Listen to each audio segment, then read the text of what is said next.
2025년 유럽 지상 전력 시장에 조용하지만 치열한 변화의 물결이 일고 있습니다. 폴란드가 한국산 K2 전차 물량을 사실상 선점한 이후 뒤늦게 위기감을 느낀 유럽 국가들이 움직이기 시작했습니다. 그런데 이들이 향한 곳은 한국이 아니었습니다. 바로 폴란드였습니다. 폴란드는 2025년 8월 K2 전차 2차 계약을 완료하며 총 360대의 확정 물량을 확보했고 최종적으로는 1000대까지 보유할 계획입니다.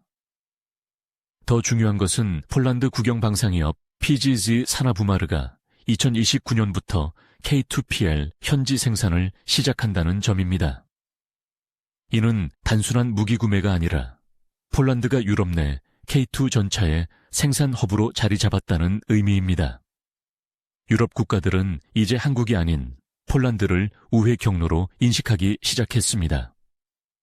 방산업계 관계자에 따르면 2025년 하반기부터 공식 요청 이전에 비공식 외교 채널을 통한 접촉 시도가 눈에 띄게 증가했다고 합니다. 일부 국가는 폴란드가 확보한 물량 중 일부라도 양도 가능한지 타진하는 탐색성 문의를 보내기 시작했습니다. 이 과정에서 흥미로운 현상이 포착됩니다. 유럽 국가들과의 눈치 경쟁이 본격화된 겁니다.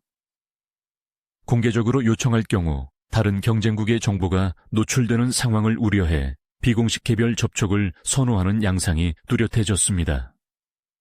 루마니아의 사례가 대표적입니다. 루마니아는 2025년 9월 30일 국방부가 의회에 K2 전차 미겔 16대 도입을 위한 2차 전차 사업 승인을 요청하며 공식적으로 사업을 개시했습니다. 총 65억 유로, 한화 약 10조 7천억 원 규모입니다.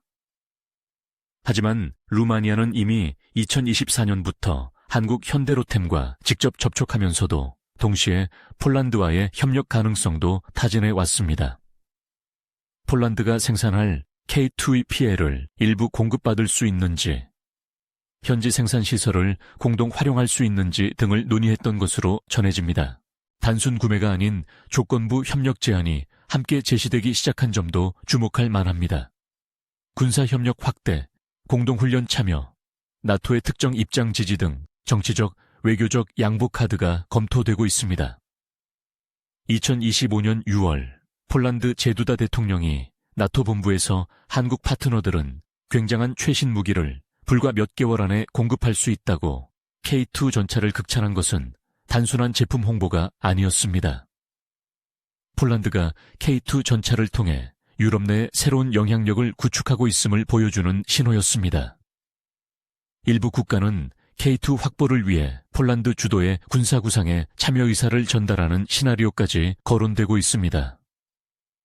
폴란드는 2025년 5월 말 슬로바키아에서 열린 나토 합동훈련 슬로바키아 쉴드 2025에 K2 전차를 파견해 실전 능력을 과시했습니다.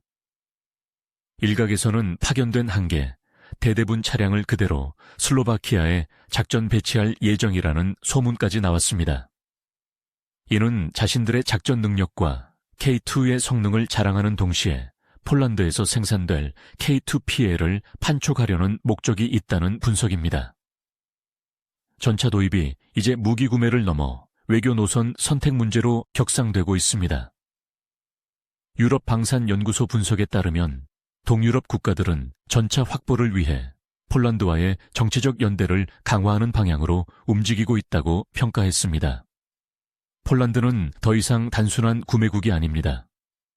공급국은 아니지만 누구에게 얼마나 나눌 것인가를 선별하는 위치로 역할이 변화했습니다. 2029년부터 K2PL 현지 생산이 시작되면 폴란드는 자국 소유 물량 외에도 인접 유럽 국가들에게 공급할 수 있는 능력을 갖추게 됩니다. 현대로템 관계자는 폴란드를 유럽의 K2 전차 생산 허브로 만들어 주변 K2 도입 국가들의 완성품이든 부품이든 판매하면서 가격 경쟁력을 높이는 것이 목표라고 밝힌 바 있습니다. 이는 누구에게 얼마나 나눌 것인가가 폴란드의 새로운 전략 자산으로 작동하게 된다는 의미입니다. 이 과정에서 K2는 단순 전력이 아닌 협상수단으로 기능하기 시작했습니다. 독일의 러파르트2 생산 능력이 연간 50대 수준에 불과한 상황에서 유럽 내 전차 부족 현상은 심화되고 있습니다.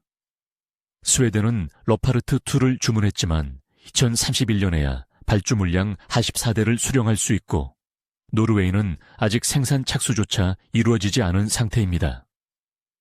2022년 노르웨이는 K2를 제치고 독일 러파르트2를 선택했지만 9년 뒤에나 인도받을 예정입니다.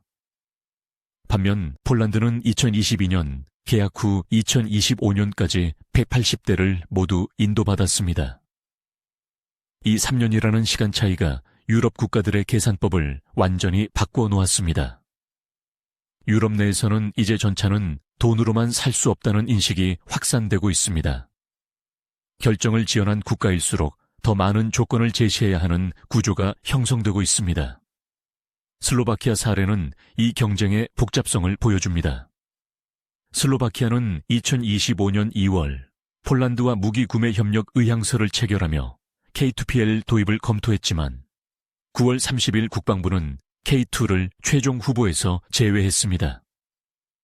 대신 경전차인 튀르키예의 틀파르와 스웨덴 CB90 벳미식을 선택했습니다. 슬로바키아 로베르트 칼리니아 국방장관은 기존 주력 전차 대비 40에서 50%의 비용 절감 효과를 기대할 수 있다고 밝혔습니다. 예산 제약이 결정적이었던 겁니다. 하지만 방산 전문가들은 슬로바키아의 선택은 K2를 확보하지 못한 결과일 수도 있다고 분석합니다. K2 확보 경쟁에서 밀려난 국가들은 차선책으로 눈을 돌릴 수밖에 없는 상황입니다.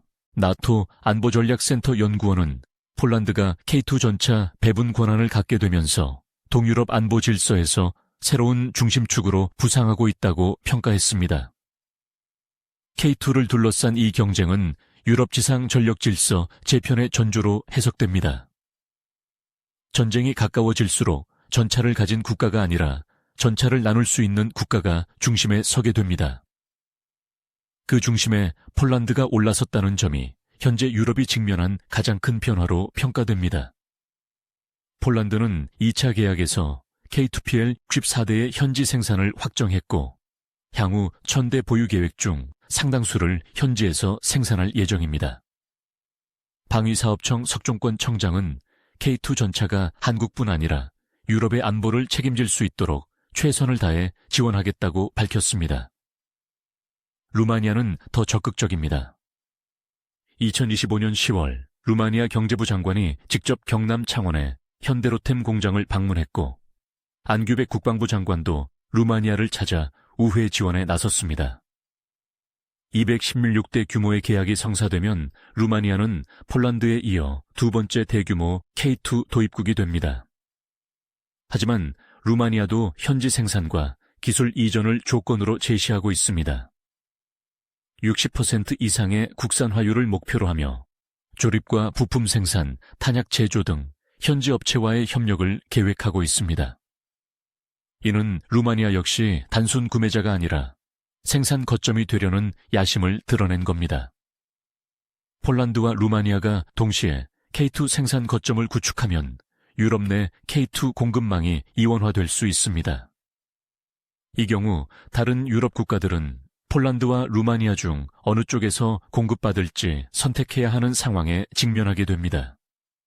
유럽 방산협회 보고서에 따르면 2026년부터 2030년까지 유럽 국가들의 전차 교체 수요는 최소 5,500대 이상으로 추정되지만 유럽 내 생산 능력은 연간 200대를 넘기 어렵다고 분석했습니다. 이 공백을 메울 수 있는 현실적 대안이 K2 전차인 셈입니다. 당시 많은 전문가들은 폴란드의 선택을 러시아 위협에 대한 단순 대응으로 봤습니다. 하지만 3년이 지난 지금 그 결정은 유럽 지상 전력 지형을 근본적으로 바꾸는 전략적 선택이었음이 드러나고 있습니다.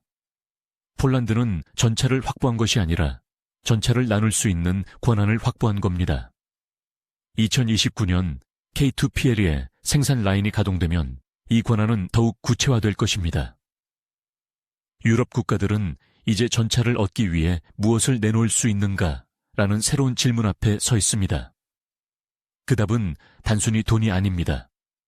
군사협력, 외교적 연대, 기술 공유, 나토 내 입장 조율 등 복합적인 거래가 이루어지고 있습니다. 조용하지만 치열한 이 경쟁은 앞으로 수년간 유럽 안보 구도를 재편하는 핵심 변수가 될 것으로 전망됩니다.